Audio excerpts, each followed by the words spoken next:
Isang magandang hapon and welcome back sa aking mga players. Etong tanong ko sa inyo, may mga bagay na ba kayong pinagsisihan sa buhay niyo? Ryan, no, kayo?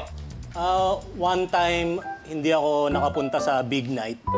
So yung gusto kong i-table, di napunta sa akin. Dong, ikaw? Nagsisi ako kasi ako yung nag-table dun sa...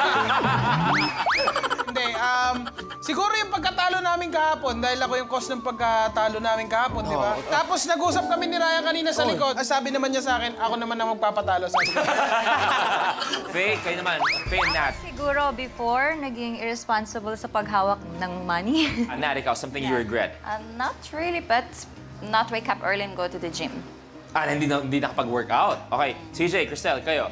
Ako siguro yung yung mga dati kasi pinag-aaral ako ng mommy ko ng mga instruments. Tapos hindi ko siya tinuloy. Tinatamad kasi ako noon. Tapos ngayon, interesado Lahat ako. sana magagamit mo Oo, ngayon, di ba? No? Cristel? Ako po, sa ngayon, wala po akong biglang maisip na pinagsisihan. Kasi parang tuwing magdedesisyon po ako, talagang nag-iisipan ko ng gusto. Tsaka kung magkamali man ako, wala, kinakalimutan ko. Ang bigat! Ang bigat! Ang lalim! Ang lalim! Ay, kayo po. Sa akin, kung may babalik ko lang, kung tawag ng pagkakataon, gusto ko ulit makapag-aral. Kaya ngayon, sinisigap ko sa mga anak ko na makapag-aral sila. Kasi importante edukasyon. Kung sakasakali man, hindi kayo naging barker, ano sana pinangarap niyo para sa sarili? Nurse. Nurse? Wow! Okay, kayo po, Nay. Sa totoo lang po, wala po akong pinagsisihan. Kasi lahat po na nangyari sa buhay ko, ginawa ko, tinanggap ko. Alam niyo ako, bago pa mapunta sa pinag-uusapan natin ngayon tungkol sa paghihinayang, may mga bagong dating para sukatin ang galing ninyo para lumaban sa inyo. Please welcome ang mag-amang basketballista, Jeric Teng and Alvin, the RoboCop. Teng!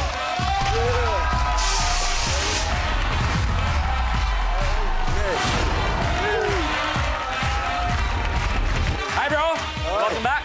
Bro, I have to say, ikaw idol ka, malupit ka. Pero senyor, ibang-iba ka. Alvin Teng, nasa minute to win it.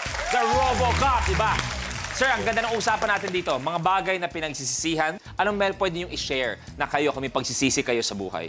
Jeric, muna. Siguro ako yung dapat sineryoso yung swimming lessons ko before. Oh, bakit? Bakit yun ang regret mo? Medyo hindi ako marunong mag-swimming eh.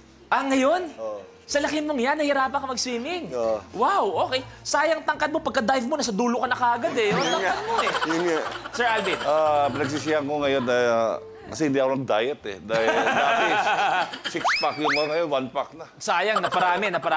Napasarap ang kain ko eh. Pero sigurado, dito bawas yan dahil intense ang mga laban natin.